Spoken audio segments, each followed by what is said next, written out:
Grabado, bien, Ujú. muy bien. Y eh, hoy con un gran compromiso en nombre de la FEP y todos los participantes, tenemos el tema bastante relevante, importante, como los DESCA, la IA y las brechas pobreza y riqueza.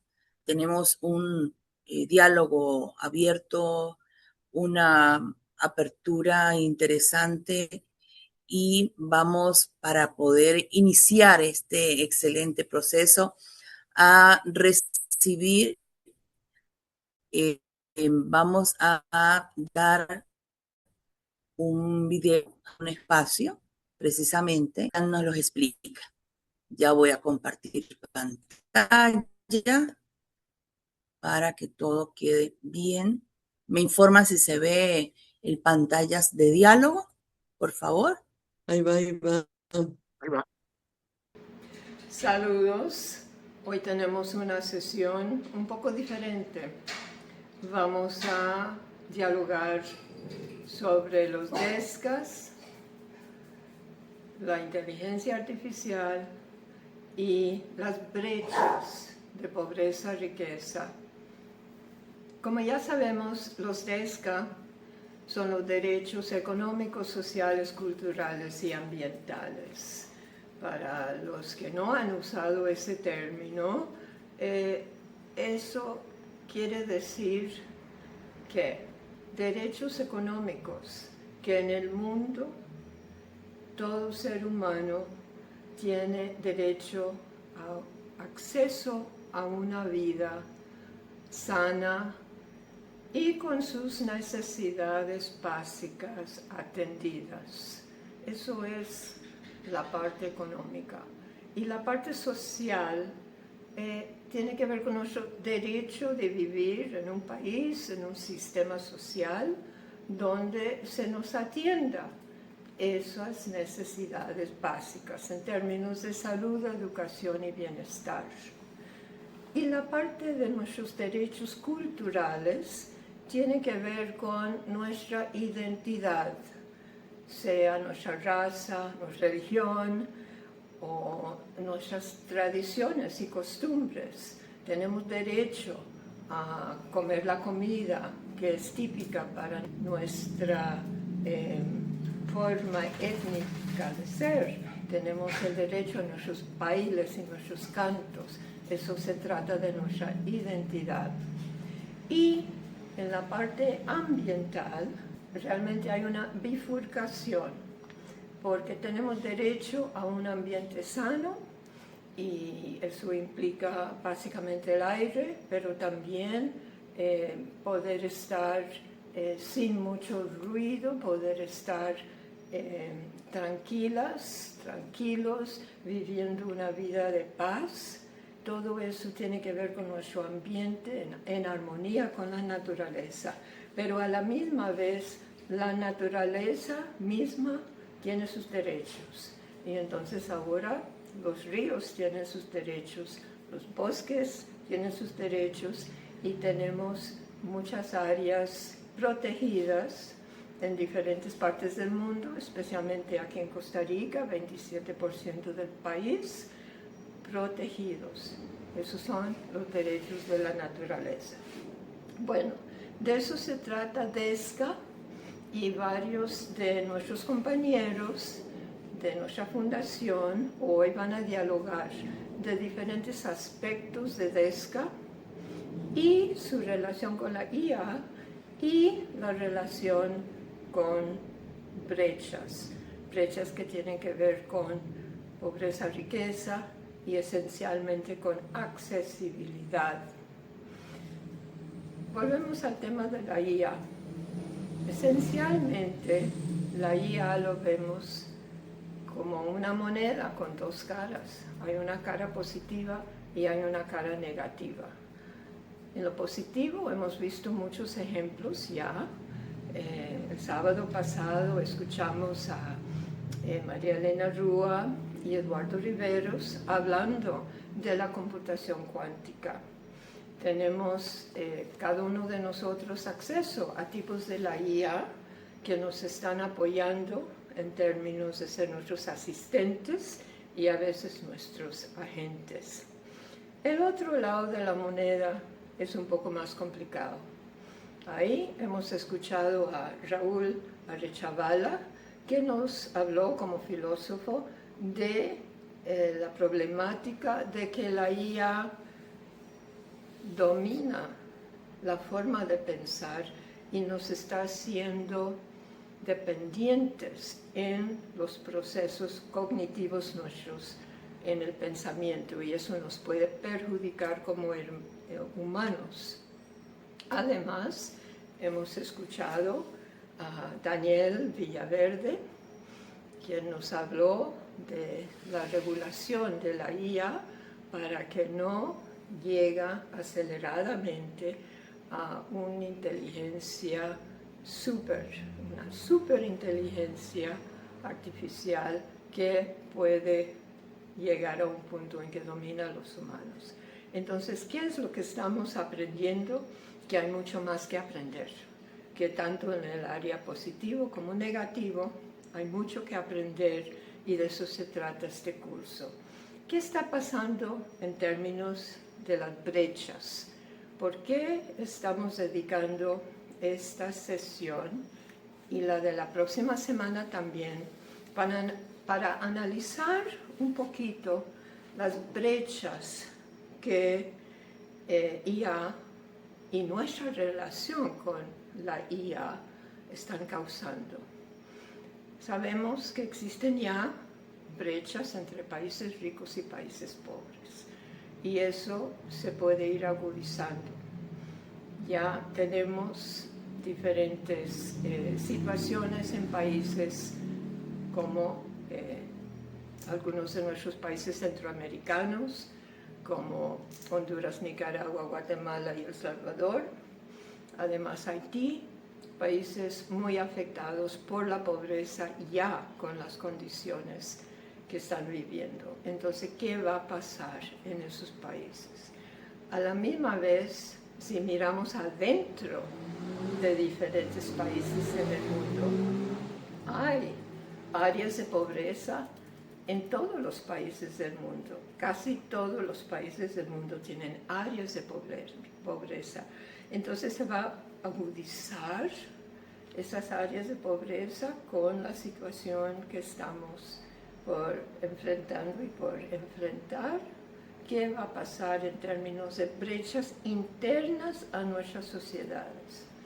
Pero tercero, también tenemos que estar mirando adentro de nuestras organizaciones, adentro de nuestras instituciones, porque las brechas que se están creando ahí quizás no son tanto de riqueza y pobreza, pero son de diferencias de estatus adentro de las organizaciones que se están agudizando y que tienen implicaciones, y en ese sentido Byron Miranda nos va a hablar de eso el 16 de mayo. Además de las organizaciones, vivimos en comunidad, y ahora estamos viendo que en comunidad, cuando hay personas que dominan mejor la tecnología de la IA, ellos están superando en sus comunidades naturalmente. ¿Qué pasa con las personas que somos un poco más viejos y que no dominamos toda la tecnología? ¿Cómo se maneja la situación comunitaria? Vamos a las familias. A las familias ya se está muchas veces diciendo, por favor, no traen su celular a la cena. ¿Por qué? Porque no queremos en una situación familiar donde hay una oportunidad de tener una riqueza de diálogo intrafamiliar, más bien crear una situación de pobreza donde cada persona está sentado en la mesa y en vez de estar dialogando con miembros de la familia o con amistades. Están todos con su celular. Estamos rompiendo los esquemas de construcción humana y eso es una pobreza. Y el último punto en términos de brechas, porque para mí hay estas seis áreas de brechas, tiene que ver con el yo. La brecha que la tecnología de la IA está creando adentro de mi persona. Yo diría que yo soy 25%, o sea, como híbrida, soy 25% IA. Pero mi técnico, mi camarógrafo que me está grabando en este momento, que se llama Giovanni, yo diría que Giovanni es 75% IA. ¿Cómo yo lo mido? Lo mido a base de la cantidad de IA que él está utilizando en su vida, ¿no? Y hay muchas IAs que ya los tenemos tan dominados que ni recordamos que eso forma parte de la IA, yo IA.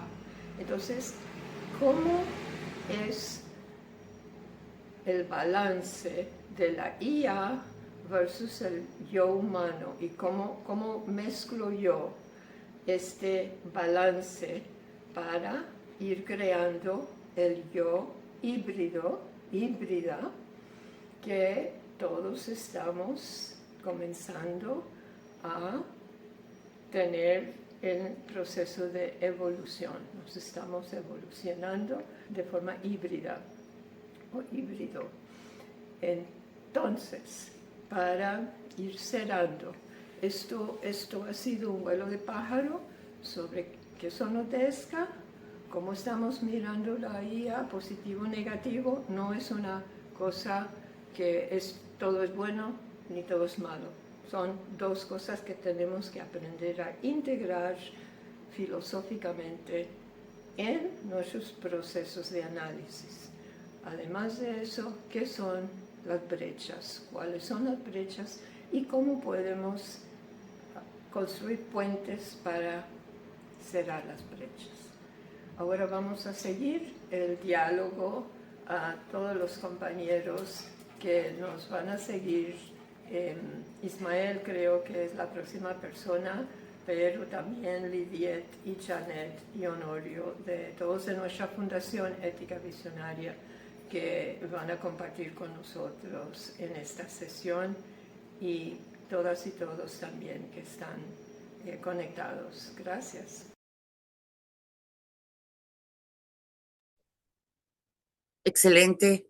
Gracias, Jan. Realmente es valioso nuestro pensamiento crítico en estos momentos tan importantes. Y ya, gracias a Lidiet, ya estamos conectados. Gracias, Lidiet, por estar, a todos también. Pero Lidiet hoy nos tiene una gran disertación, porque así yo siempre veo sus participaciones, Lidiet, para que nos aborde esa pregunta clave que ya nos hizo llegar en el correo. ¿Cuál consideras tú que será el impacto de la inteligencia artificial sobre esas brechas de pobreza, riqueza, en el contexto precisamente de estos DESCA, derechos económicos, sociales, culturales y ambientales? Entonces, bienvenida Lidiet para iniciar este diálogo. Esta es tu casa. Muchísimas gracias, un gusto estar por aquí, disertando, conversando, dialogando, como nos pidió Jan. Vamos a hacer un diálogo entre todos porque esto es muy complejo. Y realmente tenemos que partir de nuestra realidad, como nos acaba de mencionar Jan. Hay tantas brechas económicas, sociales, ambientales, que los derechos humanos, los DESCA, ya definidos y son parte de nuestra historia, están corriendo muchísimos eh, movimientos como el mundo está. En estos momentos estamos frente a grandes desafíos. Y la inteligencia artificial nos lleva a preguntarnos, bueno, este es un gran recurso.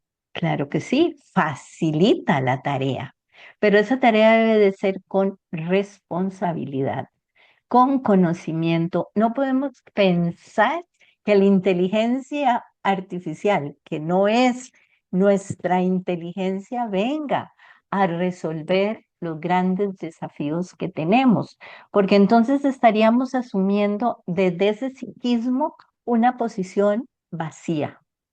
Y somos seres humanos con compromiso, con valores, con responsabilidades.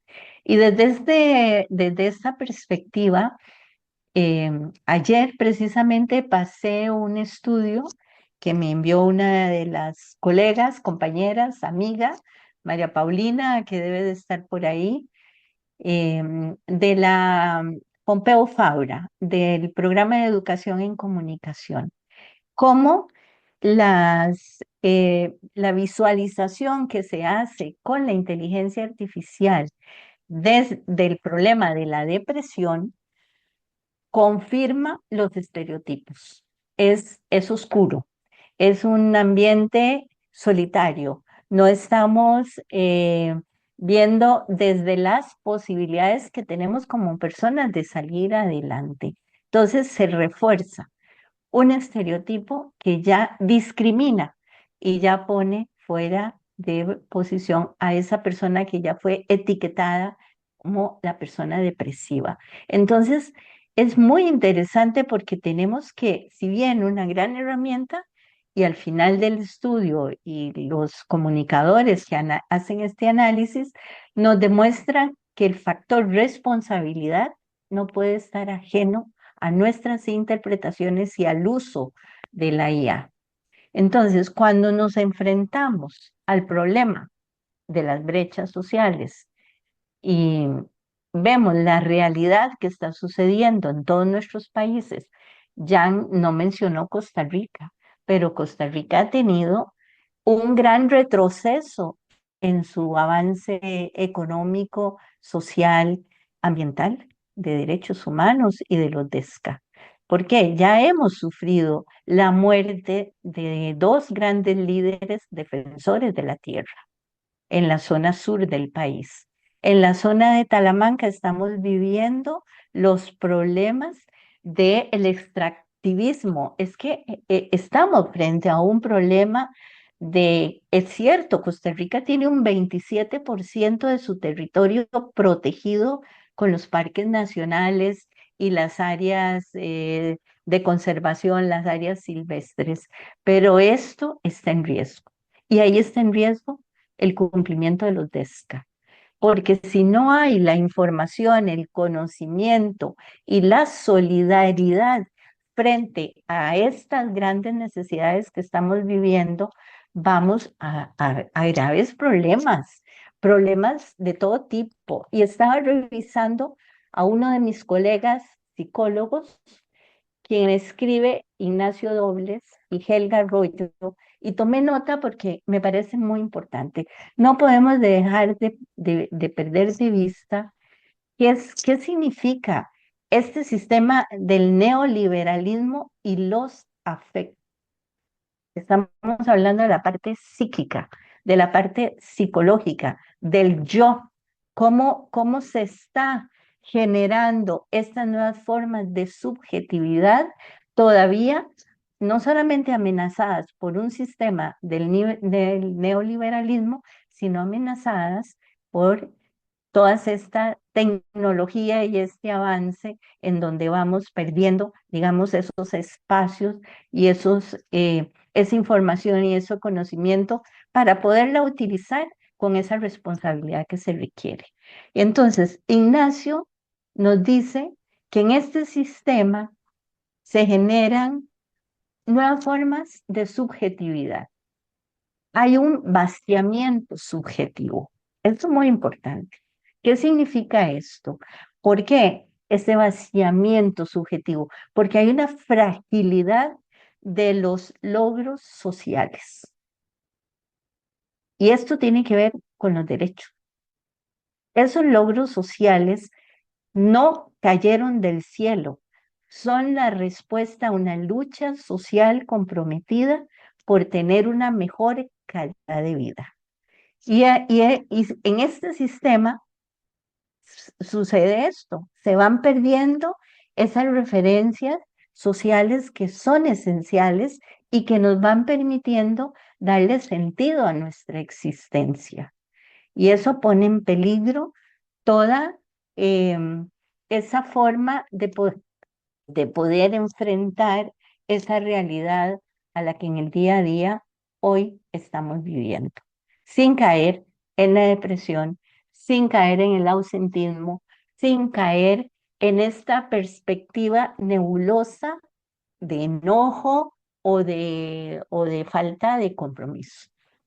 Entonces estamos con las pantallas y estamos guiándonos por ese mundo que deja de ser humano y eso es demasiado peligroso. Y eso definitivamente aumenta estas brechas, van más allá de lo económico, van más allá de lo social y van más allá de lo ambiental.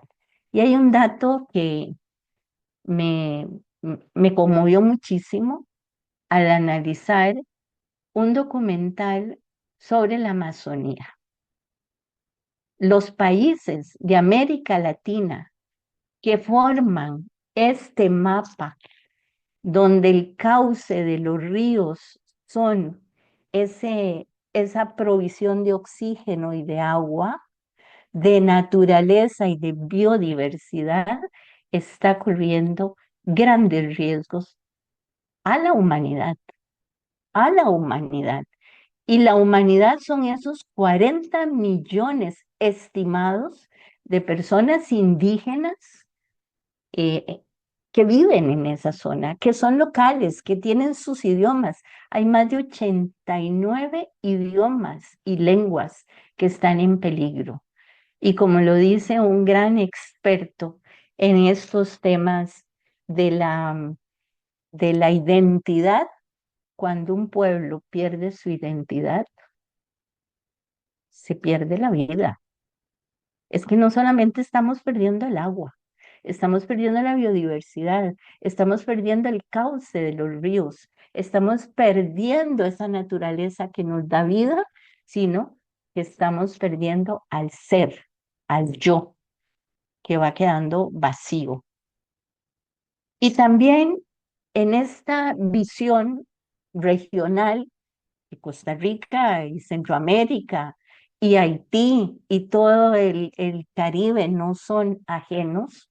México con su gran experiencia y su gran también multiculturalidad, todas esas enseñanzas que tenemos como latinos que nos tenemos que unir, lo vamos perdiendo frente a estos grandes desafíos y a estas grandes brechas. Y me llama muchísimo la atención, y lo conversaba ayer con mi amiga ecuatoriana, cómo Ecuador en el 2008 establece en su constitución política el derecho al buen vivir como un derecho consagrado. Pero ¿cuáles son los grandes desafíos que se enfrentan los estados, y en este caso el Estado ecuatoriano y su sociedad civil, que establecen que ese es un derecho en la Constitución política para que el buen vivir sea parte de la vida? Y es muy interesante, porque el buen vivir precisamente hay un concepto, el sumac causai, de uno de los lenguas de los territorios descendientes de Ecuador y de la Amazonía, que significa precisamente eso, buen vivir. Y esa filosofía fue asumida como un paradigma alternativo al desarrollo tradicional. inspirado en esta cosmovisión indígena y en la búsqueda de una relación de armonía. Veamos esta palabra que muchas veces pareciera que sí, queremos vivir en armonía, pero ¿qué significa? Precisamente este concepto viene de esta cosmovisión indígena que está buscando y que ha ejercido toda su vida esta relación armónica entre los seres humanos y la naturaleza.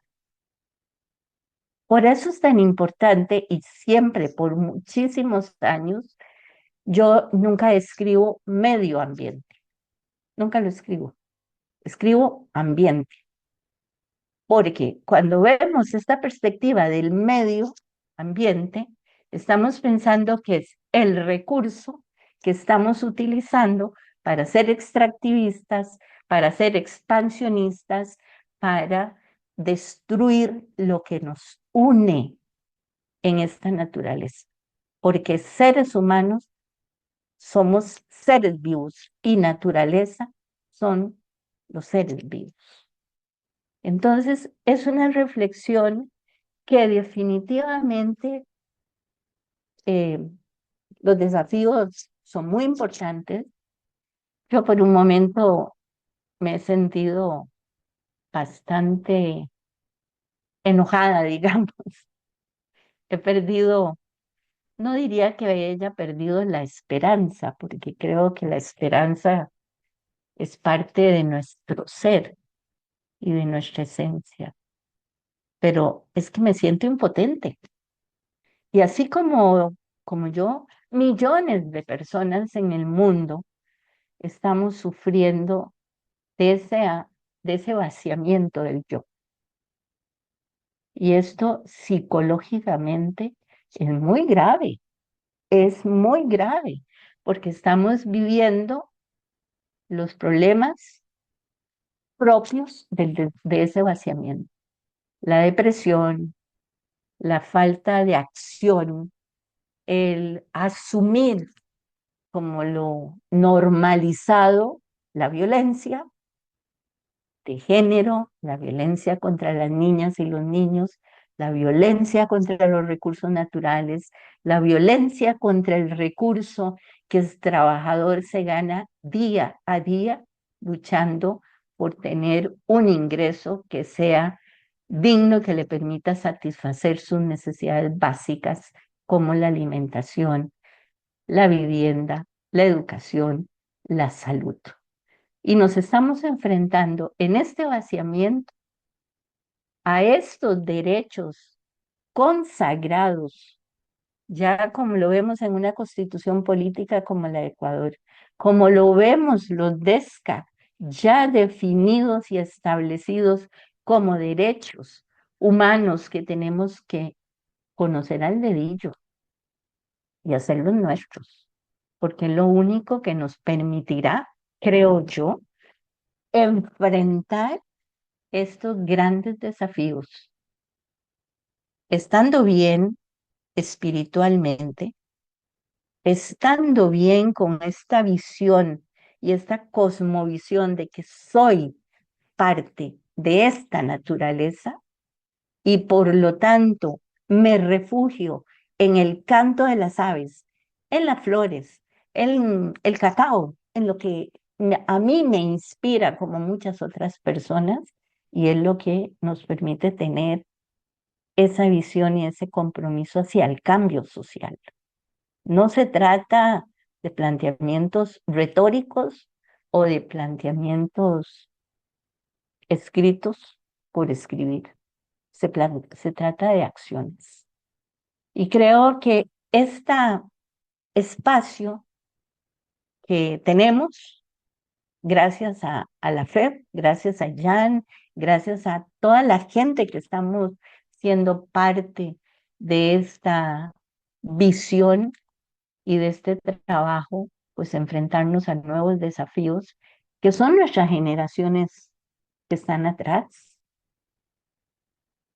Ya nosotros tenemos una edad, ya hemos avanzado, y no debemos de resistir, pero nuestros niños y nuestras niñas y las futuras generaciones, que precisamente son los planteamientos del desarrollo humano sostenible, no pueden seguir en ese vaciamiento psicológico. No se puede. Y creo que tenemos muchos talentos, muchos, que si realmente nos ponemos y nos unimos y lo gestionamos, algunos cambios vamos a hacer y dejamos yo de estar enojada con el mundo, porque no tiene sentido. No.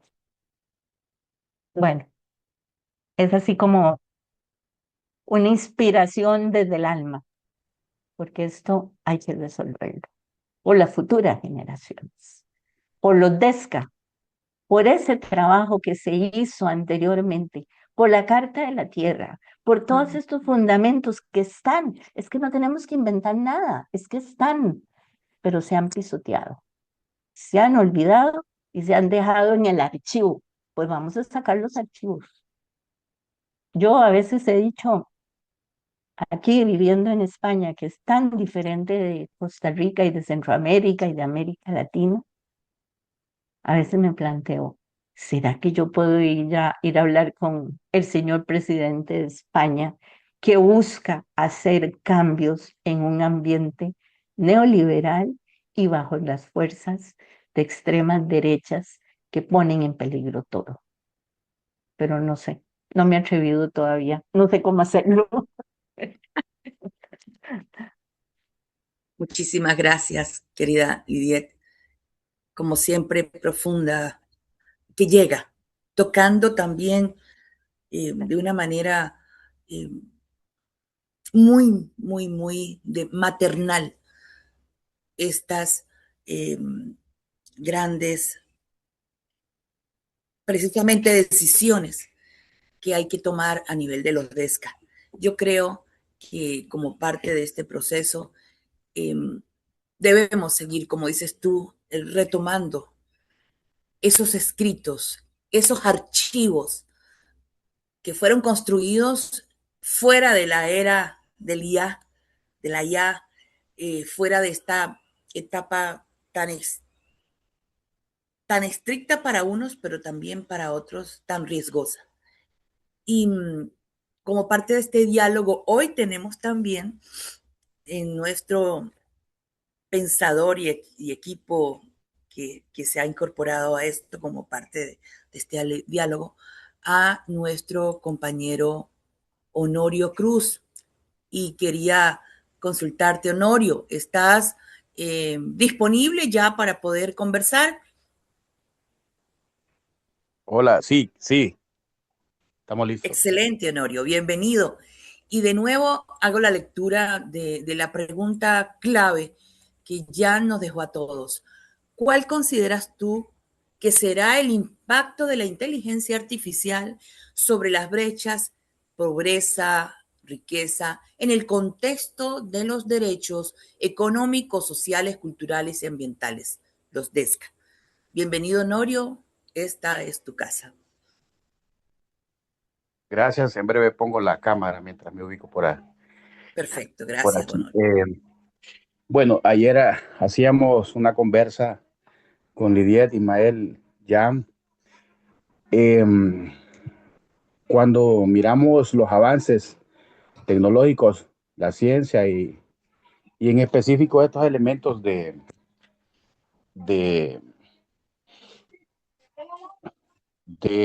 permítame,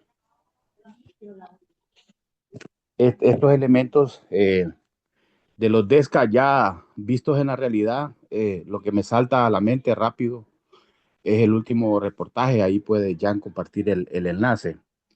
El último hice una investigación periodística sobre cómo pasa la vida los defensores y defensoras del medio ambiente, de la tierra, del territorio, ante los proyectos macro, proyectos de inversión macro, como lo es la minería a cielo abierto. Y les invito para que mentalmente nos vayamos a Honduras, Centroamérica, al sur, en el sur del país, departamento de Choluteca, un municipio que se conoce, se llama El Corpus. El Corpus Choluteca es desde los años 1600, es un eh, municipio que ha sufrido mucha explotación minera. Por lo tanto, hay un impacto alto, muy alto, en los recursos que dan la vida, pues el aire, el agua, principalmente, pero también las afectaciones que implica eh, para los habitantes de este municipio, un municipio tan hermoso, tan bello. Pero les decía, existen, no sé quiénes de ustedes conocen que hay lentes IA, hay lentes con inteligencia artificial, ¿verdad? Que en tiempo real le brindan información que usted le solicita. Incluso marcarle el teléfono, pedirle datos geográficos, ¿verdad? En el sitio donde se encuentra, lugares, restaurantes, acceso a servicios de salud, etcétera, todo lo que usted le pida. Lo controla con los lentes. Entonces yo les decía, hagámonos el imaginario que en el municipio del Corpus, el inversionista, dueño ejecutivo de la transnacional Cerro del Sur, se pone los lentes del territorio en temas de sistemas de información geográfica. Y entonces dice, analíceme el territorio, la capacidad, el uso del suelo que se le está dando, pero la vocación que el suelo tiene y en qué se está explotando actualmente, que se está explotando en un 95% en minería. Minería industrial, ¿verdad? Que según mi investigación, la empresa trabaja ahí desde hace muchos años sin permisos de explotación. Y en los casos que descubrí también, y con el Instituto Hondureño de Geología y Minas, INGEOMIN, pues trabajan al de la mano y hacen la explotación y al final hay un impacto ambiental en los pobladores y tenemos al día de hoy defensores criminalizados, judicializados por defender la tierra, por defender el territorio. Ahí vemos entonces el ejercicio de los DESCA en estas personas, ¿verdad? Defender la vida, imagínese usted. Eh, Hay gente que tiene propiedades y por abajo está socavado, o sea, es una cosa peligrosísima. Con un movimiento de tierra, estas personas pueden hundirse en las propiedades, morirse personas. Hace algunos años fue noticia internacional que en una de las minas llamada Cuculmeca, eh, se soterraron una buena cantidad de empleados, de personas que trabajaban en la mina, unos que nunca los encontraron, ¿verdad? Eh, es impactante las historias desgarradoras porque la gente dice, desde niño, usted le pregunta a un niño de 5 años qué quiere ser cuando sea grande y quiere ser minero, pues, porque ve que sacar el oro y todo, pero los mineros artesanales en el Corpus son un grupo pequeño y el grupo más grande es el grupo industrial, ¿verdad? Que se concentra en esta empresa que se llama Cerros del Sur. Eh, entonces, vemos la inteligencia artificial con los lentes del defensor, del habitante, del ciudadano, ciudadana, y vemos, le pedimos a la IA que nos dé información geográfica sobre el uso del suelo, y porque el campesino quiere sembrar, ¿verdad? Pero es imposible sembrar en estas tierras en donde la minería ha ido comprando todas las tierras, las mejores tierras para explotación del oro, principalmente, ¿va? Pero también sacan plata y otros minerales. Eh, entonces ahí vemos que hay un cambio, ¿verdad? Del interés y también hay un cambio en cuanto a lo que deseamos del territorio, porque estas empresas se instalan en los territorios, ponen nombres que sean acordes en su estrategia, en su marketing, ponen nombres que la gente se sienta parte, aunque no saben que no es parte, que solo le queda la explotación del trabajo y de su territorio y de sus recursos naturales. Entonces, estudios demuestran, descubrí que los ríos, las quebradas, las fuentes naturales de agua están contaminadas con cadmio. Ustedes sabrán qué es el cadmio, ¿verdad? eh, eh, productor de cáncer, ¿verdad? Eh, y la gente está consumiendo de esa agua, porque no hay gente que tiene, en este caso aquí vale 3 lempiras, vale una bolsa con agua, ¿va? Que es una bolsa pequeña, pero la gente que no tiene los 3 lempiras, digamos, para tomar de las fuentes naturales que, como repito, están contaminadas. Entonces, tenemos realidades, esta es una realidad, digamos, extrema, y que las autoridades como tal ya tienen un problema enfrente que ni con la IA la podrían corregir, porque primero tendrían que sacar a esta empresa para que deje de explotar y esperar que, bueno, Janet nos puede ilustrar qué tendría que hacer, por ejemplo, en temas del suelo, pues, para que el suelo se recupere, para que empiece a descontaminarse todo eso, ¿verdad? Y entonces ahí vemos cómo en la práctica los derechos, los DESCA, los avances tecnológicos como la inteligencia artificial, ¿verdad? Se tienen que plantear qué se puede hacer frente a estas realidades. Les invito a que lean el artículo, solo he hecho una publicación y de 5 que van a ser 5 entregas, ¿verdad? Sobre esta realidad. Los defensores están más en el defensa del agua, ¿verdad? Principalmente. Otras empresas que también ahí describo son las empresas productoras de energía limpia, y compartí el artículo con algunos amigos de la Universidad de Navarra en España, y me decían que es increíble, ¿va? Porque decimos energía limpia, la empresa fotovoltaica, la instalación de parques fotovoltaicos, en la energía limpia, pero para su instalación los inversionistas no las instalan, digamos, en territorios áridos, allá a la profundidad de las montañas, no, lo instalan a la orilla, ¿verdad? De las carreteras. ¿Por qué? Porque necesitan evitar costos de producción.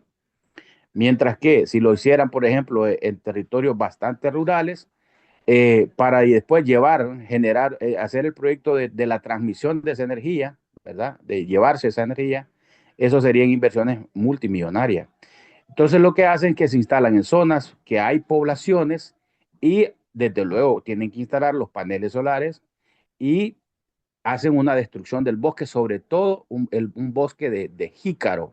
En una de las conversaciones les hablaba sobre el árbol de jícara, ahí ya no puede decir el nombre científico, del jícaro, que nosotros aquí en el sur hacemos una bebida tradicional que se llama el fresco de morro, un fresco delicioso de la semilla, de la semilla del jícaro, se pone a secar, ¿verdad? Y se licúa y se le agrega, algunos le agregan un poco de arroz, y es una bebida refrescante, deliciosa.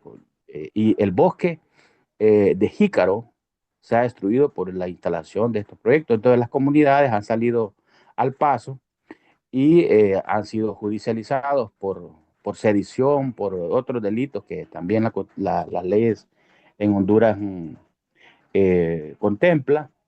Y hay personas que llevan 8, 10 años yendo a los juzgados, estuvieron presos, detenidos, solo porque pusieron una bandera y dijeron que no es que se oponían al proyecto como tal, sino que lo que querían era una consulta previa e informada, que es un derecho humano, ¿verdad?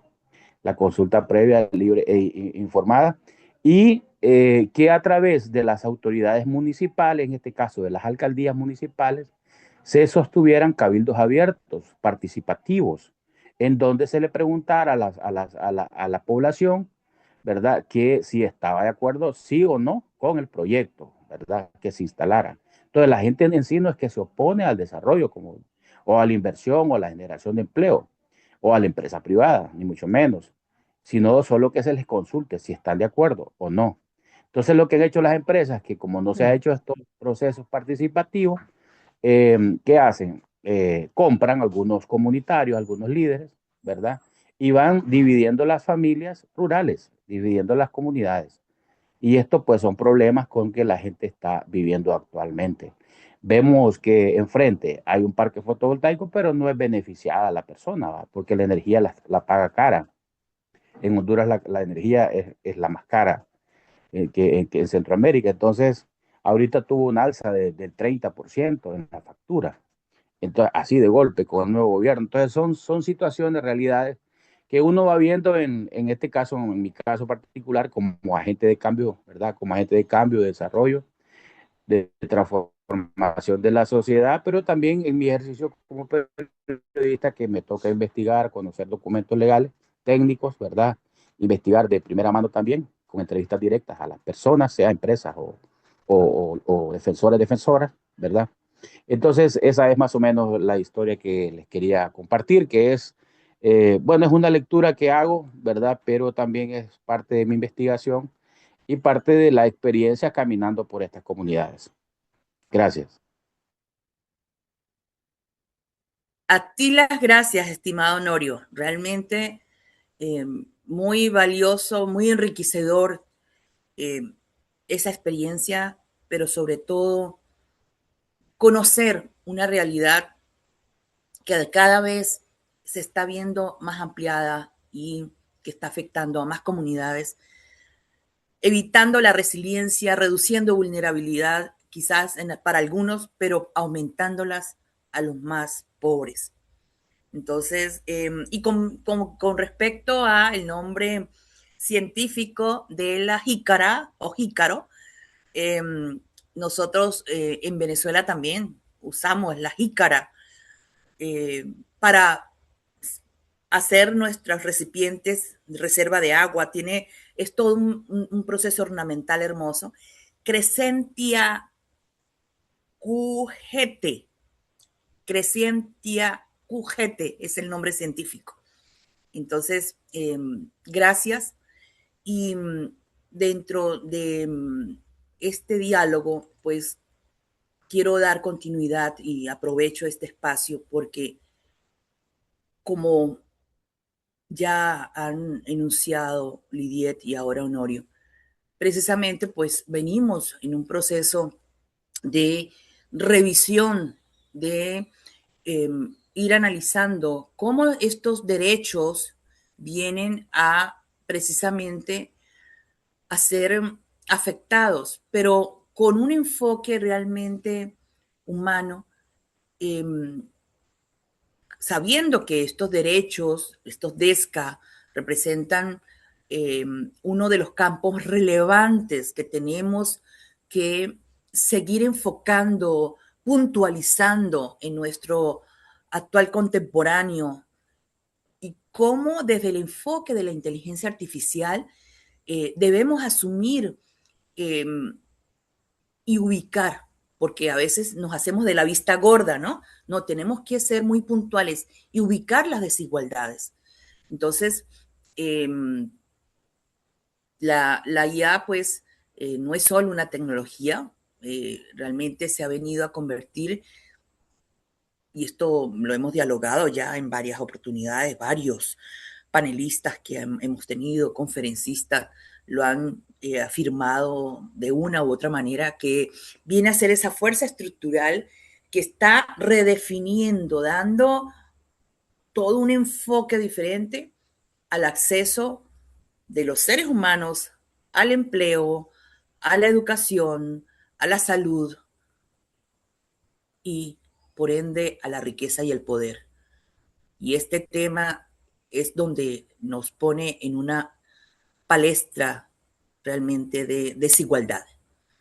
Y tenemos que abordar todo este gran conglomerado de derechos que se vienen a afectar yo lo hablo con muchísima propiedad porque estoy trabajando, dando capacitación de los IA, de la IA eh, a nivel de los clubes de leones de Centroamérica. Y se vienen afectando procesos de derecho al trabajo, el derecho a la salud, educación, al agua. Lo tocó hace rato nuestra querida Lidiet, el tema del agua, en donde cada vez se ve más afectada, más reducida para las personas, el ambiente y también para nuestra fauna y flora. Derecho a la alimentación, todo el tema de poder hablar y tener un ambiente sano, el derecho al cuidado de la cultura, esa cosmovisión que tenemos, la IA, pues está interviniendo ahí también. El derecho a la vivienda, cómo se ve afectado. Y tenemos grandes desigualdades a nivel de empresas, a nivel de países, personas, en donde ahí se está convirtiendo para muchos sectores en una herramienta de alta dependencia tecnológica, ¿ok?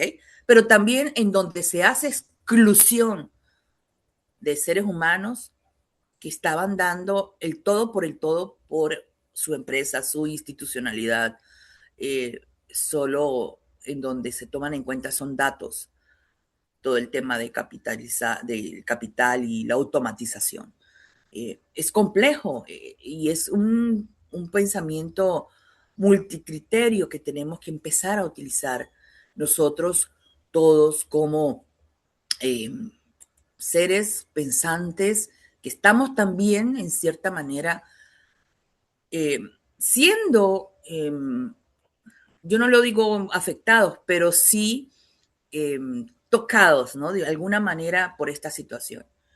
Eh, la gran brecha también, y esto es importante eh, hablarlo, que se genera dentro de la IA, en el uso de la IA a nivel de las instituciones y empresas, eh, todo un proceso de automatización en donde la inteligencia artificial viene a suplantar eh, trabajos administrativos, todo el tema de atención al cliente. A través de eso empezó con los bots.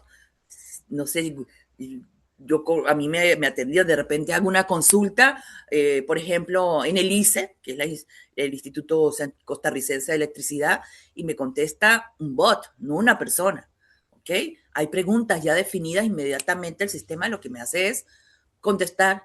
Y ya uno se da cuenta porque hay preguntas que definitivamente no tienen la capacidad de responder porque no están programadas dentro del algoritmo de respuestas y esa es la situación. Personas sustituidas por esa atención al cliente a través de eh, todo lo que es análisis y procesamiento de documentos, eh, el tema del transporte, ¿sí?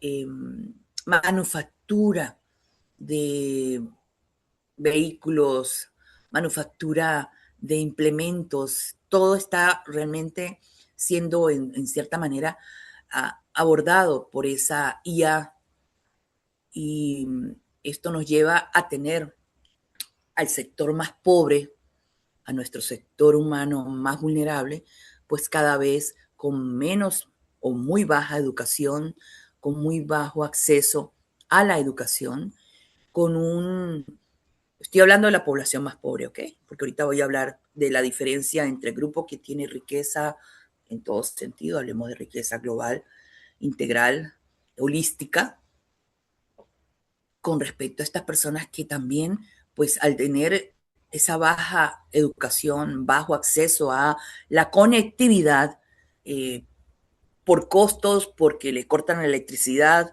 porque, por ejemplo, y esto es un caso, ya llevamos mi familia en Venezuela, mi padre, las 2 últimas semanas les cortan la electricidad 12 horas al día. Esas 12 horas al día, yo o sea, por obligación, yo no puedo recibir ninguna, si a mi padre le pasa algo, no puedo, les cortan todo, electricidad, se les corta toda la comunicación con el mundo. Y eso los pone en una gran desventaja, porque se ven afectados muchísimos sectores. Y el tema de que afecta a los derechos a un trabajo digno, entonces se incrementa el trabajo informal. Esos son riesgos que tenemos que visualizar y contabilizar. Hay un gran acceso para muchos, y esto es lo que voy a tocar ahora, para poder tener una gran oportunidad de derecho a la alimentación, optimización de cultivos, a la predicción climática a nivel de lo que es seguridad alimentaria, ¿okay? Que es uno de los temas que abordo desde los ODS y también desde el enfoque educativo. se da para las personas que tienen la oportunidad, riqueza, pues tienen precisamente todo un proceso de personalización del aprendizaje, orientándolo de una manera más eficiente. Pero las personas que están en condición de pobreza y también pobreza extrema no tienen estos grandes beneficios. Eh, Se da una fuerte brecha digital y cada vez más grande porque no tienen recursos. Y la poca tecnología que les llega a través de los móviles, etcétera, son informaciones de muy baja calidad. Por ejemplo, esta situación del TikTok, ¿sí? Videos en donde las personas hacen sino estar pasando, viendo y se desconectan de la realidad que tenemos en el mundo. Y por supuesto, el tema de exclusión que se da a nivel del sector rural y de las poblaciones, de los guetos, de las poblaciones que están en condiciones más precisamente de menor um, educación, de menor capacitación, la exclusión de nuestros productores, normalmente la exclusión campesina de los procesos de desarrollo. Eh, Desde el enfoque del derecho ambiental, aparte de los que ya tocó Lidiet y Honorio, creo que tenemos precisamente que enfocarnos en ver cómo fortalecer el acceso a un monitoreo climático en donde todos tengamos acceso, porque los riesgos son bastantes fuertes, ¿sí? En donde tenemos una huella de carbono digital que no ha sido incluido dentro del algoritmo de ese mercado de carbono o créditos de carbono que estamos a nivel académico visualizando para poder trabajar eh, en ver cómo toda la cantidad de fuga de gases lo llevamos a carbono equivalente y poder poner al servicio de la humanidad proyectos ambientales orientados a reducir el carbono en el mundo. ¿Ok? El tema de la minería de los centros de datos es grave, es fuerte. El tema de justicia social, yo lo enfoco de ver cómo poder analizar esas desigualdades profundas que existen y cómo poder romper con esas desigualdades. Los temas que debemos dominar fuertemente es poder acceder a tecnología eficiente, orientadora, eh, realmente inteligente, que, que sea accesible de manera equitativa, en donde todas las personas la sepan utilizar, en donde puedan realmente los más vulnerables, las personas más pobres, con una buena capacitación, poder beneficiarse económicamente de ese acceso a esa información, que puedan eh, realmente producir para sus microempresas, para sus emprendimientos, porque si es una señora que está preparando alimentos, hablemos de confites, hablemos de dulces, hablemos de conservas, y que pueda tener acceso a una información en donde se capacite para que sea una mejor producción, en donde tengan un mejor uso de las frutas. Ahí eso genera realmente un beneficio económico, aprendiendo a través de una capacitación virtual, a través de la IA que le está dando una información realmente clave para ella, oportuna y necesaria. Entonces, ok, pero si seguimos en este círculo vicioso de producción de información sin sustancia, así la llamo yo, una información realmente banal, vamos a seguir creando poblaciones dependientes, autómatas, zombies informáticos. Creo que tenemos que trabajar fuertemente en esto y vuelvo a repetir lo que dije la semana pasada. La FEB y conjuntamente con cada uno de ustedes en el trabajo que están haciendo Millennium Project, la doctora Guillermina ahí en México a través de la UNAM, Cudelio, donde estás, y cada uno, a Honorio en Honduras, creo que tenemos un gran compromiso en sacar esta información de estas reuniones, producir una información eficiente, oportuna, necesaria, que salga ya en un lenguaje sencillo para poder ayudar a capacitar a las personas vulnerables, jóvenes que están empezando la universidad, que tengan acceso a una información impecable en cuanto a la ética de poder usar la IA en el enfoque de los DESCA, en el sector de agronomía, desarrollo sostenible, que tenemos dos carreras acá en la UCR, y así en todas, informática. Yo creo que todas las carreras universitarias, humanidades, deben tener acceso a esta información para poder tener y poder romper con unos problemas estructurales que están abordándonos y que nos están acosando, como es el tema de la baja investigación científica. Usted sabe, en Latinoamérica recibe menos del 1% del PIB para investigación y desarrollo de tecnología a nivel de ciencias como la agricultura, la parte veterinaria, todo lo que es investigación médica. La mayoría de esa investigación viene fuera de Europa, Estados Unidos. Latinoamérica adolece de un buen presupuesto. Asimismo, seguimos en una dependencia tecnológica, pero mal dependencia, que ya conocemos, la poca infraestructura digital fuerte, sólida que le da a Latinoamérica es porque seguimos dependiendo de otros. Y por supuesto, estamos dando más oportunidad a esa desigualdad histórica que nos viene arrastrando desde las conquistas, tanto españolas, británicas y francesas. Creo que estamos en un desafío fuerte que tenemos que asumir con muchísima voluntad, conocimiento, criterio y fortaleza. Entonces, esta es mi disertación y bueno, seguimos hablando y para poder eh, construir y escucharlos a todos. Muchísimas gracias, equipo. Muy bien. Súper. Hay dentro de este diálogo nuestros panelistas, ustedes pueden ahora abro micrófono. De los que estábamos en la lista, no sé quién me falta, no sé quién, a ver, quién me dice. Ajá. Jan, si me puedes escribir, mi amor, si alguien se me pasó de los que teníamos en el diálogo, porque sé que nuestro compañero Byron no puede llegar. ¿Y quién me faltó? Byron llega la próxima semana, donde vamos a ir Sí, enfocando continuando, pero específicamente del la parte. grupo que quedamos para hoy, ya hicimos nuestro Honorio ¿Sí? y nuestra querida Lidiet.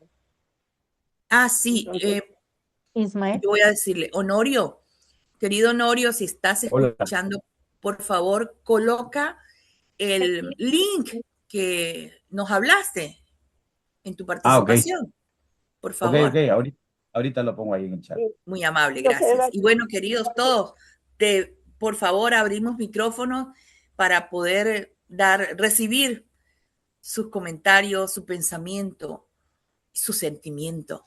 En esto yo soy medio apasionada y creo que asumir con sentimiento, con pasión, temas tan importantes para la humanidad son necesarios. totalmente de acuerdo. Mm, Bueno, yo.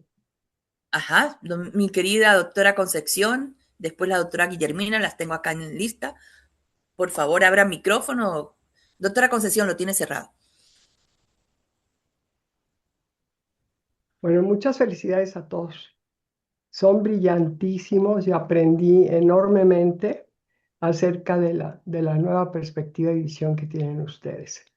Yo trabajé con el sector campesino en mi país durante muchos años y planeamos en todo lo que es ahora la zona de Bahía de Banderas, desde Puerto Vallarta hasta el norte de Puerto Vallarta, lo que sería un desarrollo integral, con la participación y el acceso de ellos. Luego creé otro programa que se llamaba la Bolsa de Tierra Social, cuando trabajé en el Fideicomiso Bahía de Banderas, Y este proyecto lo que implicaba es que todos los ejidatarios que tenían títulos de propiedad fraccionados estuvieran ellos con posibilidades de acceso a poderse asociar. Ya existía una ley al respecto.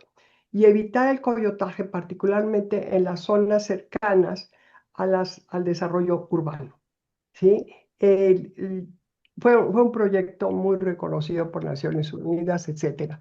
Y a mí lo que me interesaría mucho conocer de parte de ustedes es si existe un índice de DESCA mundial y por país, para que tengamos una valoración real de hacia dónde debemos dirigirnos, cuáles son los compromisos de lo que podemos hacer, etcétera. Los dos proyectos, el segundo fue muy bien recibido y luego llegó un cambio de política y dijo que iban a desaparecer la Secretaría de la Reforma Agraria, que es la que amparaba todo el sector campesino, ¿no? La realidad fue que no, no conocía el que llegó a la presidencia de la República lo que esto significaba para el sector campesino y no pudo. Realmente no pudo articularlo. Me tocó también ofrecimientos cuando trabajé en el gobierno, en Seranor, y Servicios de Almacenamiento del Norte, la liquidación de las grandes bodegas graneleras. Entonces vinieron los intereses políticos para quedarse con las bodegas graneleras del norte del país, estoy hablando de Sonora y Sinaloa en particular, ¿sí? Un presidente les había ofrecido que se las iba a dar a los campesinos, pero luego vinieron los intereses de los políticos que querían quedarse con ellos. Había avalúos de interés social y avalúos comerciales, ¿sí? Y creo que esta parte de ética es algo que es muy relevante, que tenemos que tener en cuenta cuando estamos hablando acerca de estos derechos, ¿sí? Y siento que esta es la raíz de donde tenemos que partir para que haya una conciencia de responsabilidad hacia el futuro. Muchas gracias y muchas felicidades a todos. Gracias, doctora Concepción, siempre oportuna. En mi orden acá, nuestra querida doctora Guillermina sigue. Bienvenida a su casa. Gracias, muchas gracias. Bueno, creo que yo soy más disruptiva. Nos hemos equivocado en la cuestión de derechos, nos hemos dejado incompletos, porque ante un derecho debe haber un deber. Si yo tengo derecho al ambiente, tengo que cuidar el ambiente. Si yo tengo derecho a comer, tengo que buscar la manera de comer sin afectar a otros. O si a mí me sobra comida, pues tengo que ver cómo la organizo, la reparto. Sí. Eso por un lado. Ahora, por otro, hace mucho, y Conchita se ha de acordar, el licenciado Julio Millán estaba luchando también por esta parte de los deberes a partir de un escrito de un autor famoso. Pero se van quedando ahí estas cuestiones. ¿Por qué estamos mal en esto? Uno, acá en México se dice, tienes derecho a manifestarte.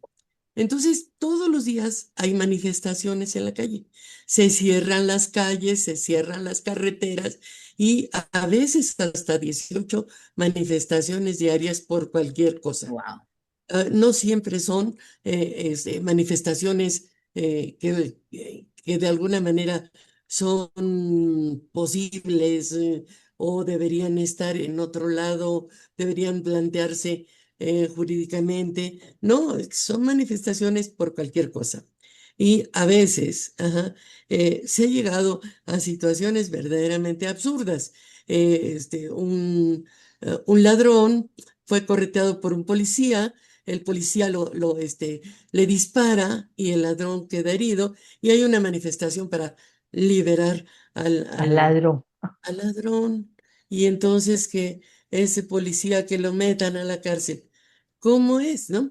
Y de ese tipo de situaciones hay verdaderamente terribles.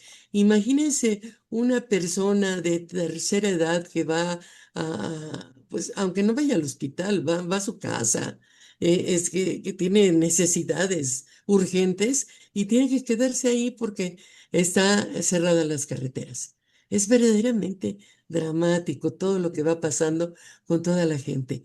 Entonces, bueno, tienes derecho a manifestarte, pero ¿por qué estás cerrando a todas las demás personas el acceso, ¿verdad? Y además que tienen ellos también derecho a pasar, ¿no? Entonces, hay cosas que hay que discutir con los ejecutivos, con los jueces, con los encargados, y no nada más que esas situaciones se queden bloqueando calles, bloqueando gente. No se vale, no se vale porque esto es verdaderamente tremendo. Entonces, por eso digo, bueno, tienes el derecho a manifestarte, pero tienes el deber de dejar pasar a la gente que no tiene que ver en eso, ¿sí? Todos pidiendo justicia. Aquí ya es de justicia para todo mundo, ¿sí? Pero en carteles. ¿Por qué? Porque no la hay la justicia, ni siquiera para los que quieren pasar. Y ahora, pues sí, ante la situación, la gente ya se empieza a pelear unos con otros y la cosa va a estar muy complicada. Entonces, en ese sentido, yo digo que tenemos que juntar deberes, derechos y deberes, ¿sí? Se les ocurrió el periodo pasado volver universales los derechos a dotar de dinero, ¿verdad? De apoyos, dicen, a los ancianos, y ahora este gobierno apoya aparte de ancianos, a jóvenes, a los niños. Entonces, y a las mujeres. Entonces es empezar a dar dinero como limosna, ¿no? Y la gente cuando no recibe ese dinero ya está muy enojada. ¿Por qué? Porque pues no me has dado el dinero, ¿a qué horas lo voy a recibir? ¿No? En vez de precisamente usar ese dinero que originalmente así fue creado, dijeron, tienes derecho social, más atrás, una presidencia mucho más atrás, dijo, tienes derecho efectivamente a tener este apoyo, pero con ese apoyo te puedes capacitar, puedes ser, jugar con este emprendimiento del que hablas, maravilloso, ¿no? Y entonces ver para sí misma y no estar esperando siempre la dádiva del gobierno. Tienes derecho al dinero, pero el deber de utilizarlo adecuadamente, ¿sí? No sabemos mucho en qué se utiliza. Básicamente eso ha sido una pugna porque se da más con el sentido electoral. Ujú. Yo te lo doy y votas por mí, ¿no? Votas por este partido. Eso ha sido verdaderamente tremendo. Por eso digo que hemos tergiversado ese sentido de los derechos y que tenemos que ponerlo frente también a los deberes, porque tenemos deberes. Entonces, o denme mi dinero y si no me lo dan, pues ya al cabo que me lo da el crimen organizado, al cabo que, horror, horror. Estamos viviendo situaciones muy complejas y creo que una lucha necesaria sería esa, junto con los derechos, plantear los deberes. Hasta ahí lo Oye, dejo. Guillermina, a mí me gustaría que nos compartieras esa carta. Creo que yo la tengo. Si tú no la tienes, yo la tengo. Y el origen fue Saramago, si tú te acuerdas. Saramago, Sí, sí. es No, correcto, fíjate que ¿sí? por desgracia no tengo la carta, pero Ah, fue, bueno, yo la busco y si no, sí, se la pido a Julio. ¿Sí? sí, sería Cualquiera de las dos cosas. Yo importante. recuerdo tenerla, pero pues Sí, lo importante es que la conozcan. sí, sí, sí, es muy interesante esa Ujú, carta y bueno, pero está diciendo también algo así, ¿no? ujú, A los derechos hay que agregarles los deberes. Sí, ujú. gracias, gracias, Conchita. Ujú. Bueno, gracias, gracias, Janet. Gracias a usted, querida doctora Guillermina. Por orden, sigue nuestro querido, mi paisano lindo, Gudelio. Ujú. Perdón, Janet, entonces cedo mi lugar a Gudelio. No, no, no, no, vienes tú. Ah, Muchas O sea, gracias, después de perdón, Gudelio, estaba ¿o yo ya quieres? Te lista, tienes que pero ir. bueno, dije hay un cambio de orden, no hay problema. Va primero Lilia. Muchas Ah, ok, gracias. aquí me parece Rápidamente, pues tranquilos. celebro, Muy bien. aunque no me han estado viendo cada sábado, Ah, no ok. crean que no los he estado siguiendo por cuestiones de trabajo. Magníficas las últimas exposiciones, las de Concepción, que nos deja tareas muy interesantes con relación a sus propuestas, y las de este joven que no tengo aquí el dato a la mano, el que nos expuso todas las disposiciones y regulaciones que han emitido los países en torno a la IA. Un magnífico trabajo de investigación. Celebro muchísimo, Jan, y a todas y a todos ustedes que continúen este interesantísimo trabajo, al cual nos abona una idea primordial, como suele hacer la doctora Guillermina Baena, en el sentido de que el revés de los derechos está en los deberes, es decir, en el ejercicio de la ciudadanía. Volviendo al tema de la IA, que es un tema que he venido estudiando por cuenta propia en mi calidad de politóloga y administradora de lo público. Se me atravesó aquí una pantalla que no quiero ver. Estoy realizando una presentación que tengo en mira para presentar ante este grupo en junio, justamente con relación a la interferencia que ha hecho la inteligencia artificial con relación a la gobernanza y específicamente a sus repercusiones en cuanto a las posibilidades de una gobernanza anticipatoria como la que nos expuso brillantemente Concepción en su exposición pasada. Eh, Al respecto, quiero adelantarles algunas ideas y muy específicamente con esto que menciona la doctora Janet, el riesgo de convertirnos en zombies informáticos, porque ese riesgo no es menor. Muchas de las batallas que estamos observando ahorita con relación a la IA no se libran en el campo tecnológico, no se libran en el campo del uso en sí de la inteligencia artificial, sino en el campo de la redistribución de poder. Y ahí es donde vemos las repercusiones extractivistas de uso inapropiado de recursos y de zonas ricas en recursos naturales, como ya nos expusieron Lidiet y Honorio, que además se nos presentan como casos locales, como casos específicos de interés para las personas que habitan esa zona, y no es así.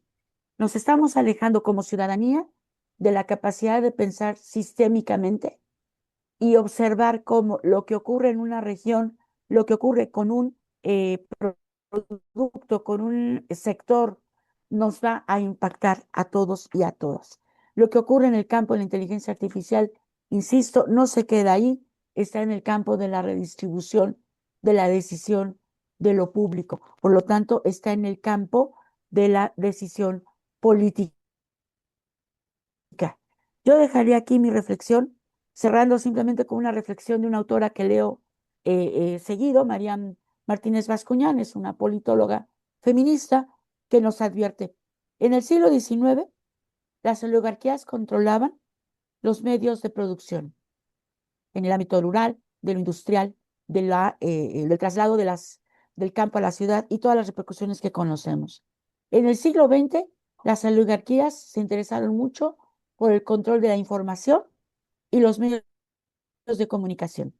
En el siglo XXI, a las oligarquías les interesa muchísimo el control de los medios de cognición. Lo que está diciendo la doctora Janet no es menor, que nuestros gobiernos estén invirtiendo tan poco en el desarrollo de ciencia y tecnología no es menor. Sociedades más ignorantes, más manipuladas, por ende, son sociedades que van a votar a ciegas, que van a elegir y continuar eligiendo gobiernos distantes de la protección de lo común, de lo que llamamos los bienes comunes, de lo que ya nos habló Elinor Ostrom en su momento, y eso pueden ser condiciones propicias para, pues lo que ya estamos viendo, ya lo ha aventurado el doctor Sergio Montero, ¿no? El tecnofeudalismo, la sociedad de la hipervigilancia, citando a la doctora Shoshana, ¿no? El capitalismo de la hipervigilancia, y todas estas tendencias que no son menores, para analizarlas, para dilucidar sus posibles desarrollos y sobre todo, y cierro aquí con la reflexión de la doctora Guillermina, para que rehuyamos nuestra capacidad para ejercernos como ciudadanía y no asumir un rol de servidumbre o peor aún, de súbditos esperando la recepción de la dádiva. Muchísimas gracias por continuar el esfuerzo, Jan. No soy asidua, pero créanme, les sigo y les felicito a todas y a todos por las reflexiones que nos comparten. Muchas gracias. Gracias a usted, querida Alma Lili. Ok, ahora, según el orden que tengo, ustedes me corrigen. Primero viene Gudelio, después Ángel, después Lucio y después nuestro querido Sergio. ¿Ok? Para que todos sepan que estamos en lista. Entonces, querido Gudelio, bienvenido. Gracias. Gracias, Janet. Primero quiero felicitarlos a todos, desde la introducción, la moderación y todos los aportes que han hecho los invitados, los ponentes. De verdad que ha sido enriquecedora, hemos aprendido muchísimo. Quiero hacer un breve comentario porque hay muchas personas que quieren intervenir. Fíjense lo siguiente, el mundo no se va a acabar con la inteligencia artificial, como no se acabó el mundo con la revolución industrial, ni con la entrada de la Internet, entre otras cosas, ¿no? Pero claro, hay que andar con mucho cuidado. Hay un escenario un poco catastrófico, pero también hay un escenario positivo, interesante. Yo creo que la inteligencia artificial va a actuar o actuará como un catalizador, como un acelerador en dos direcciones. Por un lado, puede amplificar, por supuesto, exponencialmente estas brechas, estas desigualdades entre élites y los que estamos más abajo. Pero por otro lado, también es una herramienta que puede servir para mitigar todas estas brechas, para reducir estas injusticias, para desarrollar nuestros países, que siempre han estado como rezagados, ¿no? Voy a hacer mención a dos derechos nada más. Hay muchísimos derechos dentro de los DESCA, pero voy a hacer referencia a dos como ejemplo, ¿no? Un primero asociado a lo que es el derecho económico y social, y específicamente al trabajo, al empleo. En estos días tuvimos, por cierto, en el seminario de la UNAM, una jornada sobre ese tema, ¿no? Si bien es cierto que se está reduciendo mucho trabajo, muchos empleos por la misma automatización que está ocurriendo, sobre todo empleos de tipo repetitivos, ese tipo de empleos un poco de menor cualificación, vamos a decirlo así. También se están generando muchísimos empleos donde se incorpora, por supuesto, la tecnología, la sostenibilidad, la ciberseguridad y todos estos temas que se están manejando en la sociedad actual. Por supuesto, volviendo a lo que les decía, se puede ampliar la brecha o se puede reducir si no hacemos una reconversión laboral, si no capacitamos, si no desarrollamos nuevas habilidades, nuevas competencias. Eso está en manos nuestras, en manos de las universidades, de las empresas, de los estados. Vamos a empujar para que esto realmente ocurra. El segundo ejemplo que quería conversar tiene que ver con el tema que manejó Honorio, el de la parte del impacto ambiental, sobre todo lo asociado con la minería. La inteligencia artificial requiere mucho consumo de agua y de energía. Y para que haya consumo de energía tienen que haber cobre, tienen que haber tierras raras, tiene que haber petróleo, etcétera, etcétera, etcétera. Y es muy alto el consumo que se requiere y, por supuesto, quienes más se afectan es el sur global, que es donde precisamente están esos recursos. Pero ahí es donde viene lo otro. Vamos a considerarlo como una oportunidad de desarrollo. Haciendo mención específicamente a la industria minera, la que hace daño no es la minería formal, no es la gran minería, porque esa es una minería muy controlada. Para poder producir hay que pasar muchísimos años de exploración y de explotación para que el negocio sea rentable. Tiene que cumplir con las consultas previas a las comunidades, tiene que cumplir con los estudios de impacto ambiental, si no, no se le da el visto bueno para que opere. La peligrosa es la otra, la ilegal, la que está trabajando detrás de bastidores, destruyendo comunidades, destruyendo sociedades, contaminando los ríos, etcétera, etcétera, etcétera. A esa es la que hay que atacar. Ahí es donde los estados deben poner mano dura para que se desarrolle una minería formal seria que contribuya con el desarrollo de las comunidades aledañas a través de planes de responsabilidad social. Entonces, mucho cuidado con eso. Y ya un poco para cerrar, para evitar que la inteligencia artificial profundice la brecha entre pobreza y riqueza, es imperativo transitar de un modelo de desarrollo estrictamente comercial a un modelo de desarrollo que incorpore los DESCA. Muchas gracias, Janet. Gracias a ti, Gudelio. Siempre atinado, fino, así. Me encanta. Ahora vamos a escuchar al compañero Ángel. Angelito, bienvenido a esta su casa. Hola, muchas gracias. Bueno, buena parte de lo que tenía planeado decir ya me lo dijo Gudelio. Atinado. Sí, es que es así. Yo el problema, o sea, yo veo en esta situación un problema mayor. Yo veo que el problema efectivamente está en el modelo de desarrollo. Y bien lo decía Lidia al inicio. Si nosotros verdaderamente queremos impactar positivamente la incorporación de los procesos de IA en cualquier espacio de la vida, necesariamente tenemos que pensar en grande, en un modelo diferente. Actualmente nosotros tenemos unos estados, como bien lo decía Lidiet, neoliberales, cuyo principal objetivo es el crecimiento económico. Y por lo tanto van a medir el éxito en función de su crecimiento económico. No están pensando en ambiente, no están pensando en cultura, no están pensando en pobreza más que en que la gente pueda comer para poder garantizar continuar trabajando con ellos. Hasta ahí y no más.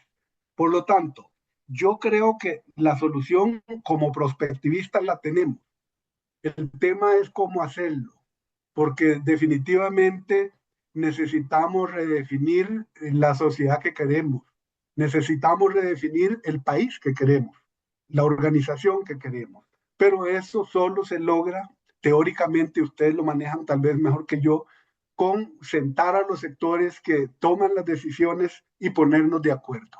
Sentar al sector económico, al sector político, al sector social y por supuesto el sector académico. Si nosotros logramos acuerdos grandes que nos permitan, no la estrategia en concreto, que nos permitan para qué y qué queremos nosotros que exista la sociedad en el futuro. Si nosotros logramos eso, la estrategia se puede ir construyendo teniendo siempre como referente, como bien lo dice la perspectiva, el horizonte final. Nosotros en la Universidad Nacional ahorita estamos haciendo un estudio, nosotros le llamamos el gallo pinto del futuro. El gallo pinto del futuro, para las personas que no conocen el gallo pinto, es la mezcla del arroz y los frijoles, por supuesto con todos los ingredientes que eso represente. Y vean, políticamente en este país se van tomando decisiones que desincentivan a unos amplios sectores de la sociedad costarricense. En solo los últimos años se ha dejado de producir el 60% del arroz en el país, 40% de los frijoles. Entonces uno dice, en el corto plazo, eso aparentemente es positivo, aparentemente, porque estamos viendo el cortísimo plazo y probablemente temporalmente hay países que producen más bajo y podemos traer el frijol y el arroz de otros países aparentemente más económicos. Pero si nosotros valoramos eso en el largo plazo, lo pudimos vivir con la pandemia, se restringen los procesos de importación y en el mismo momento el problema se vuelca y se vuelca grave. Y si seguimos en crisis mundiales, el riesgo es demasiado grande. Entonces necesitamos redefinir el modelo de desarrollo, necesitamos redefinir la política pública, entendiendo la política pública como originalmente ha sido diseñada, garantizar que el derecho de las personas se exista, que se abran, no es darles, como decía doña Guillermina, no es darles las cosas, sino crear las condiciones desde la política pública para que las personas no tengan que ir a cerrar las calles, no tengan que ir a huelgas, sino que las condiciones desde la política pública se garanticen y tengan la posibilidad eventualmente de desarrollarse. Hay muchas cosas que podemos hablar del tema. En el caso nuestro, por ejemplo, se viene hablando mucho del tema de la zona norte, y lo decía también Lidiet. Tenemos un problema grave, pero el problema no es simplemente la extracción del oro. El problema es por qué la gente extrae oro. Y ahí es donde nosotros llegamos a la conclusión de que hay abandono de esas regiones, de que esas poblaciones, y lo decía una maestra recientemente en una entrevista, no hay ni un solo niño de la escuela, decía ella, que no esté relacionado con algo en los dineros generados por la extracción del oro. Entonces, la solución no es ir a darle leño a la gente, ni al nicaragüense ni al costarricense. La solución tiene que ser una solución integral desde la política pública. Y así todos los problemas. Entonces, ¿qué es en síntesis la problemática que yo veo? Modelo de desarrollo inadecuado, orientado no al bien común, sino al desarrollo de algunos sectores. Muchas gracias. Gracias a ti, estimado Ángel. Excelente, como siempre. Y es parte precisamente de cómo poder asumir. Vamos a seguir porque tenemos todavía comentarios. Lucio, bienvenido a este espacio. Y como siempre, denos su criterio, su pensamiento. Gracias, Janet. No tengo cámara. No se preocupe. Eso quiere decir que no me he bañado. Pero tampoco se pierde nada. La gracia de estar en estas alturas de los comentarios es que yo estoy de acuerdo con todos y todas. Primero que todo, sí, sobre todo que ha habido aportes muy importantes. Y yo quiero decir tres cosas, pero quiero hilarlas. La primera que quiero decirlo es con respecto a una frase que está, algo que está cogiendo muchísima fuerza, que lo empezamos a fomentar por allá cuando hubo un par de gobiernos en Sudamérica, el uno de Rafael Correa y el otro en Bolivia, con el summa causai, que es vivir bien, y el summa camaña, que es el buen vivir. Y Silvia Rivera Brusikansky daba una conferencia a Dos Santos y le decía, eso es pura propaganda. Realmente lo que hay detrás del summa causai y del summa camaña es un mandato de la naturaleza diciéndole al hombre, viva bien. Es una obligación. Y aquí es donde quiero hilar con el segundo punto. Sí, y es el tema de las obligaciones, que tiene que ver con los deberes que me imagino que desde allí podemos derivar los derechos. Y que no quiero meterme con el tema de este foro, que es tanto el tema de la ética, pero es la obligación, o sea, estamos obligados a. Pero ¿por qué podemos estar obligados en una sociedad? Y ahí va mi tercer punto y es donde yo quiero terminar y es lo que hablaba un poco Ángel y otros, y es que realmente en perspectiva hay dos grandes fuentes nuestras. La una es de Víctor Frank, que llamaba un libro que se llama En busca de sentido, y la otra es de Fred Pollack, que se llama Las imágenes de futuro. Y es que nosotros tenemos que darle sentido a la vida, nosotros como seres humanos, nosotros como sociedad, nosotros como países, nosotros como parejas, nosotros como personas. Si no tenemos sentido, en cualquier parte vamos, como decía, como le preguntaba el conejo a Alicia, pero antes de decirte en qué dirección debes de tomar, dime para dónde vas. Y Alicia le dijo, no sé. Entonces le dijo que cualquier camino le serviría, que es la misma frase de Séneca, que el que no sabe hacia qué puerto se dirige, jamás tendrá ni buen tiempo ni buena mar, y que en colombiano quiere decir, si usted no sabe para dónde va, cualquier carro le sirve. Entonces, la búsqueda de sentido, o sea, el sentido es algo que lo estamos nosotros abandonando. Y es una obligación de tener sentido. Algunos lo confunden con tener una visión compartida. Realmente hay algunos elementos aquí importantes, pero realmente es darle sentido. Y ese sentido está lleno de obligaciones y sentidos que nos van a permitir a nosotros tener derecho, porque hay una estructura conformada de sociedad, hay una ética validada y conformada. Piensa alrededor de palabras de moda como la palabra gobernanza, es que nos juntemos, nos organicemos y nos pongamos de acuerdo. Pero realmente lo clave de todo esto que hemos dicho hoy, creo que es el darle sentido.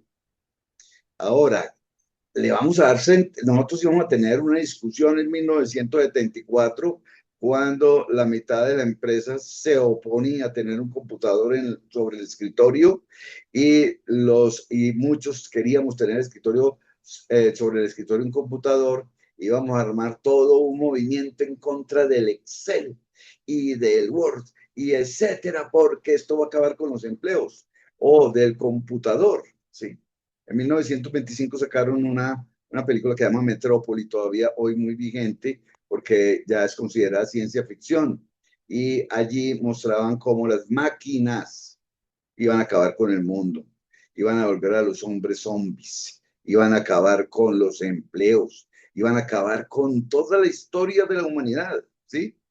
100 años después, seguimos y seguimos y seguimos, cada vez que sale algo nuevo, peleando, así como peleó aquel monje en la Edad Media cuando supo que habían inventado la imprenta, porque iban a acabar con el negocio, perdón, con el arte de copiar las Biblias. Por lo tanto, no quisiera que nos metiéramos tanto en discusiones de la IA, que buena o mala regular. Yo digo que la utilicemos, que la apropiemos, que nos beneficiemos todo lo que más podamos, pero siempre en función del sentido que tiene cada uno de nuestras organizaciones, bien sean personales, bien sean nacionales o regionales, porque es ahí donde debe estar la ética, los deberes, los derechos, las obligaciones y demás. Yo estoy de acuerdo entonces con todo lo que dieron antes y también estoy de acuerdo con lo que va a decir mi admirado padrino Sergio Montera enseguida. Muchas gracias. Excelente, Lucio. Excelente. Gracias. Y bueno, para continuar, y sé que con un proceso hilvanado bien bonito, me encanta la secuencia que se da esta construcción de pensamiento. Don Sergio, bienvenido a su espacio, a su casa. Gracias mil. Es un oasis en el que me gusta refrescarme con todas esas aguas, con todas esas vertientes de posturas, de opiniones, que felicito a este espacio, a todos los participantes, porque son personas realmente brillantes, todas ellas. Quiero aprovechar también para enviarle una felicitación a todas las Pachamamas, a la Pachamama Mayor, nuestra Madre Tierra, y a todas las que generan la vida, pero más solamente que afrontar solamente el parto, quienes asumen la responsabilidad de conducir la vida con los cuales tienen también una responsabilidad. Y tengo una frase que he tratado de hacerla mía y reflexionarla cada momento de mi existencia, en donde digo que libertad sin responsabilidad es libertinaje. Y ese libertinaje tiene que ver con las cuestiones fundamentales cuando se ejercen las distintas actividades en el ámbito que sea, pero sobre todo verlo de manera integral, de manera holística y sistémica, ¿no? Y, por ejemplo, en la situación económica, pues hay un concepto que a mí me llama fuertemente, que me duele, que es la cuestión del genocidio económico. ¿No? Entonces, yo apenas estoy como buen ignorante en una búsqueda de sinsentido para también que le haga sentido a mi querido Lucio, en el ámbito un poquito, si quieren ustedes, digamos, de corte academicista, en donde para mí una aproximación que podría puedo iniciar una investigación, aunque lo he ido haciendo, pero de manera incipiente, no con ese objetivo propiamente dicho, pero es, por ejemplo, la sociedad del conocimiento. Entonces, cuando se dice que en la sociedad del conocimiento se sustituye la materia prima por la información y el conocimiento, pues entonces derivan de allí más otros conceptos y categorías que van dentro de esta lógica de pensamiento, como por ejemplo capitalismo cognitivo, con lo que ello implica. Y obviamente un concepto que me puso así sobre la mesa, o puso Budelio sobre la mesa, pues es también el de obsolescencia cognitiva.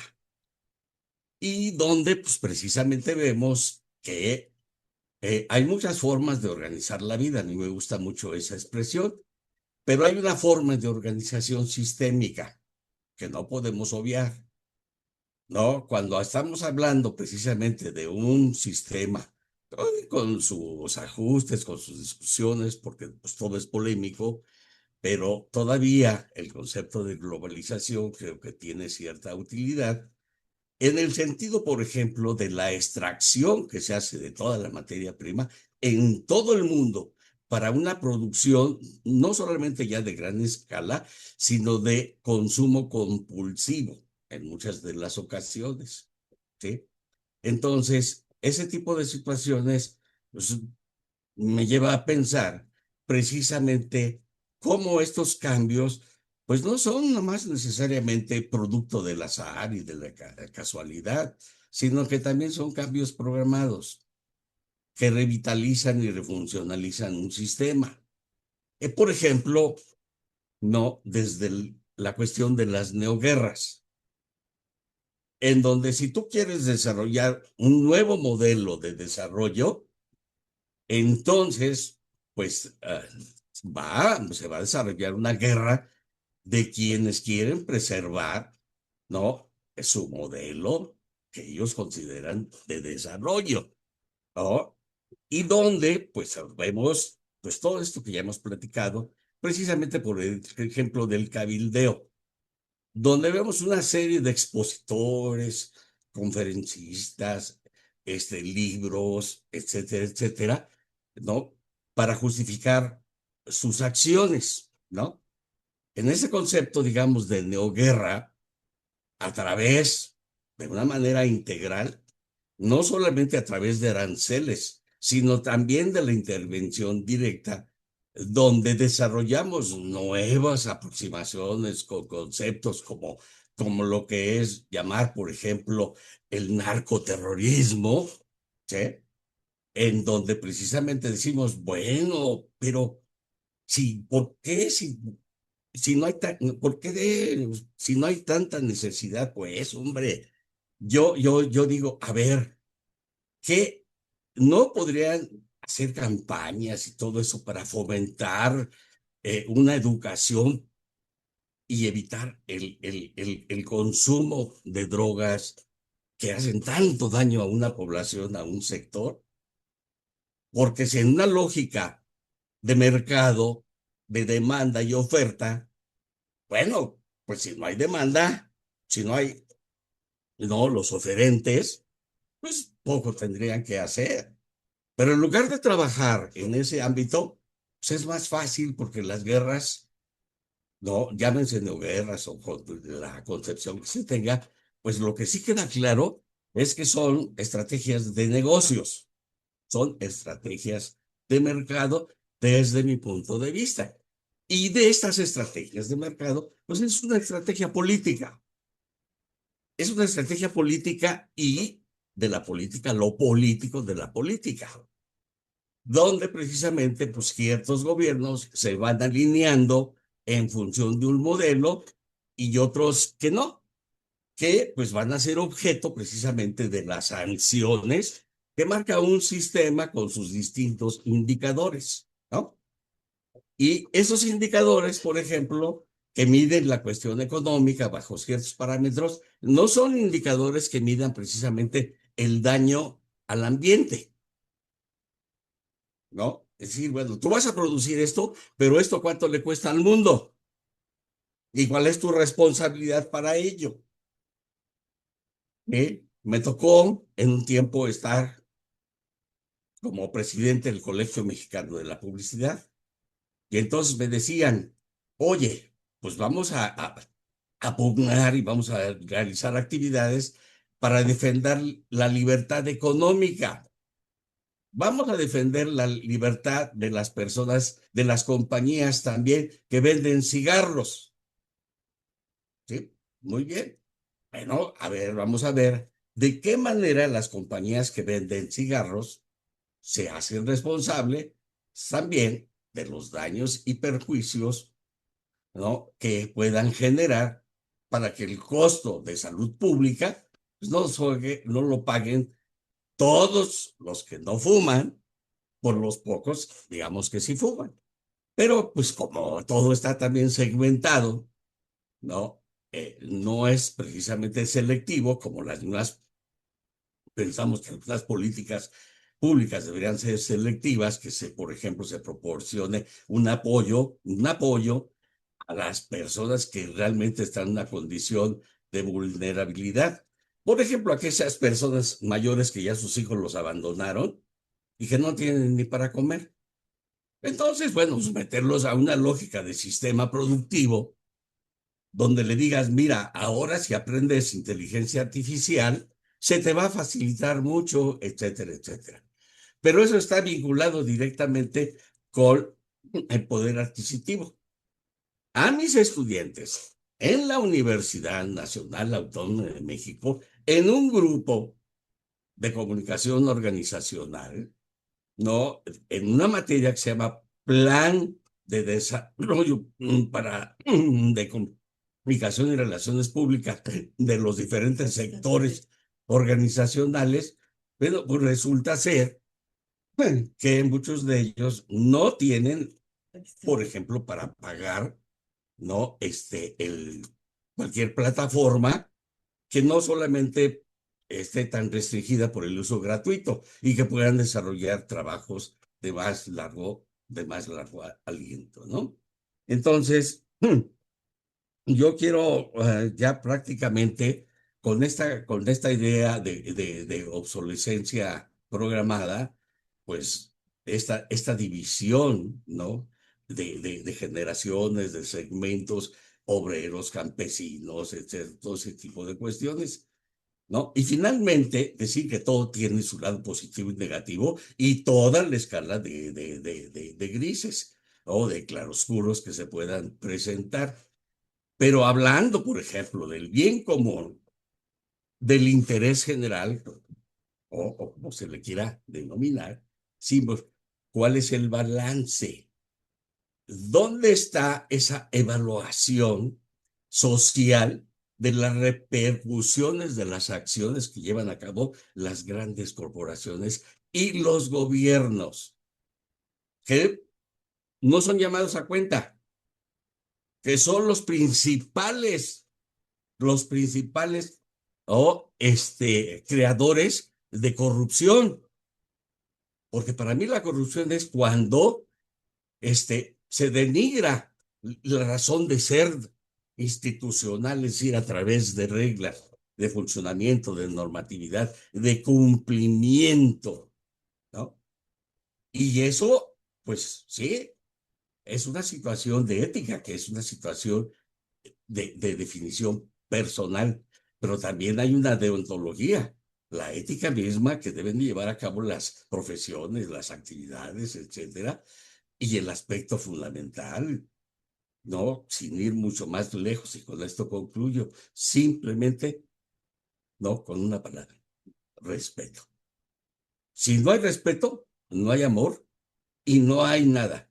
Respeto a mí mismo y respeto a todo lo demás, a todos y todas las demás. Si, por ejemplo, yo le falto el respeto a una persona, me falta el respeto a mí mismo. Si yo no cuido el ambiente, perdón, ¿no?, entonces, pues me estoy faltando al respeto. Estoy contribuyendo a la huella de carbono digital, porque con cada correo, cada video, ¿no?, de la utilización que yo tengo, si no estoy limpiando, ¿no?, mis mis archivos, todo ese tipo de cuestiones. Espero que por ahí, por ejemplo, también tengamos el dato. No, sí hay, claro, hay datos, información de cuánto cada correo produce de huella de carbono y etcétera, todo eso, pero del consumo global y el impacto que esto está teniendo, pues es realmente una situación que debe de considerarse porque todo se debe de llevar a cabo con responsabilidad. Sí, existen todas las diferencias sociales, eso ha existido, existe, y creo que va a durar durante mucho, mucho tiempo, porque es una acción también programada, que cuando nosotros estamos discutiendo, a mí me gusta mucho recordar una frase de un asesor de George Bush padre, ¿no? Que cita a Chomsky en uno de sus textos, y que dice, nosotros, Estados Unidos, somos el futuro.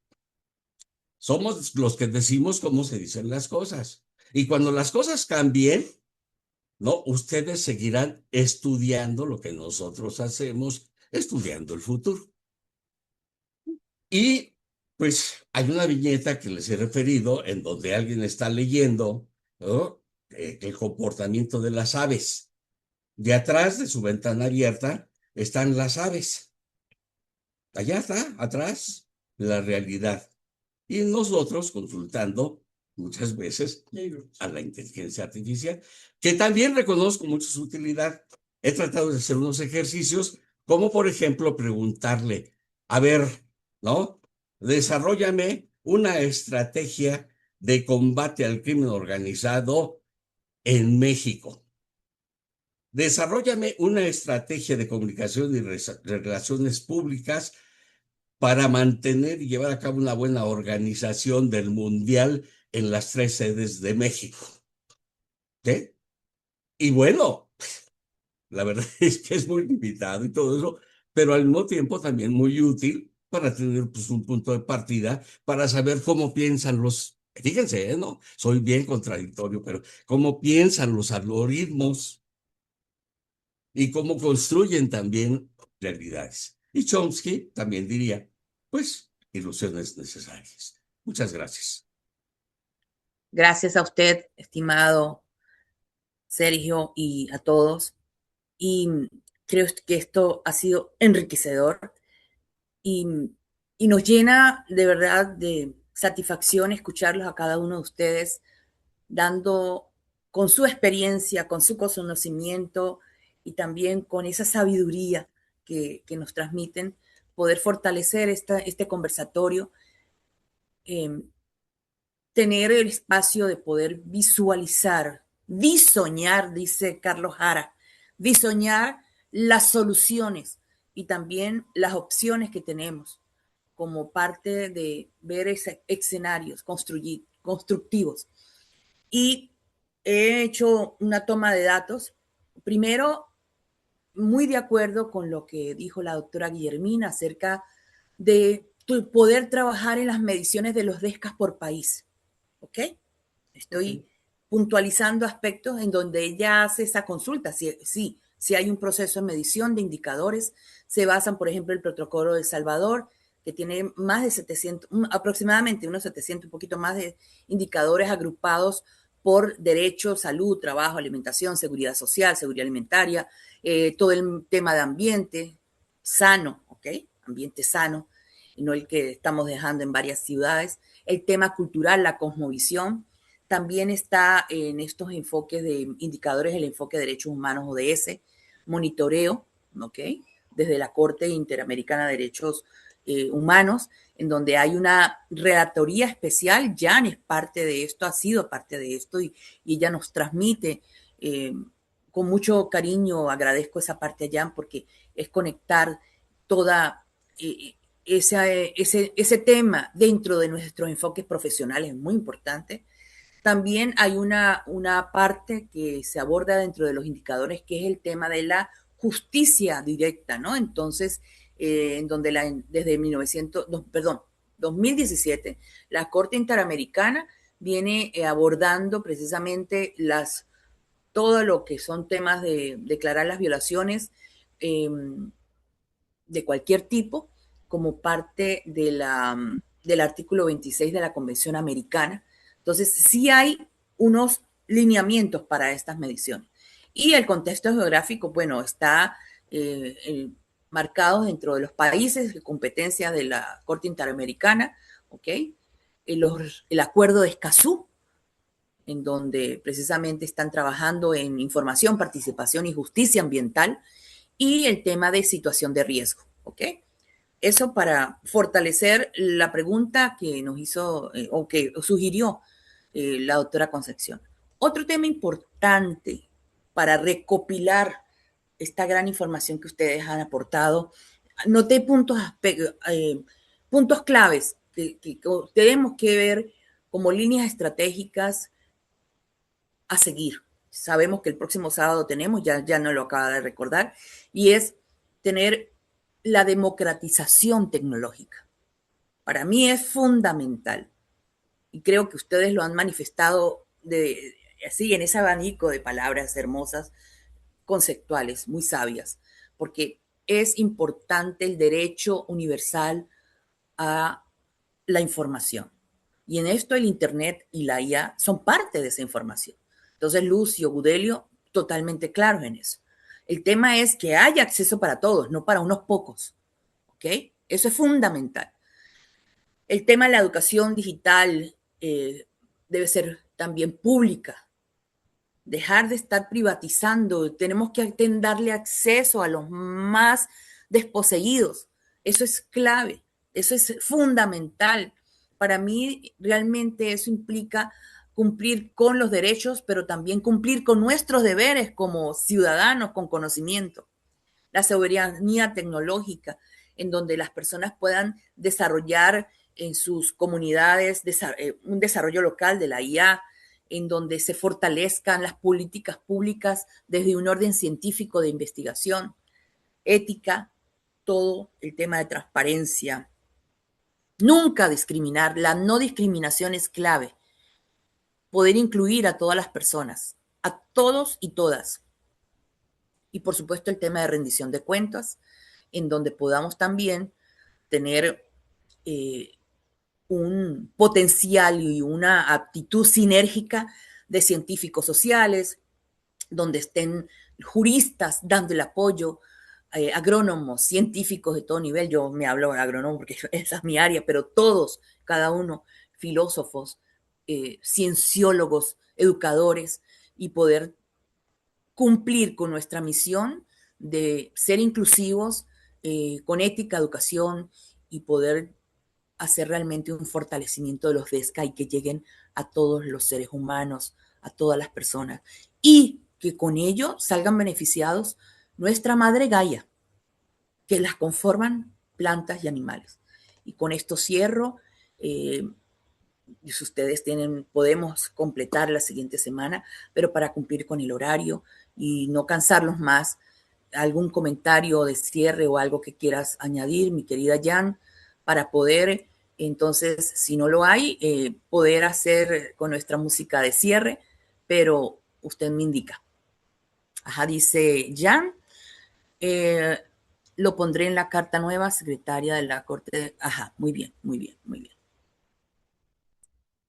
Es un honor, Lidiet, poder servir y contribuir a este crecimiento, a fortalecer estas acciones. Gracias a ustedes se está construyendo esto. Y vuelvo a insistir, debemos escribirlo, debemos hacerlo llegar a todas las personas del mundo. El cómo, tenemos muchas herramientas, solo hay que hacerlo. Gracias, gracias, querido Giovanni. Por favor, nuestra música de cierre, hay que tejer. Y seguimos tejiendo, queridos todos y todas. Desde Turrialba, que está hirviendo, se nos viene un niño bien fuerte. Les mando un fraterno abrazo para todos, que terminen de disfrutar muy bien este fin de semana y la semana que viene sea grata. Nos vemos el próximo sábado. Gran abrazo. De verdad, con mucho cariño. Necesitamos también mantener ese amor por cada una de nuestras actividades y las personas que nos rodean. ¿Y ustedes están? Giovanni, por favor. Gracias.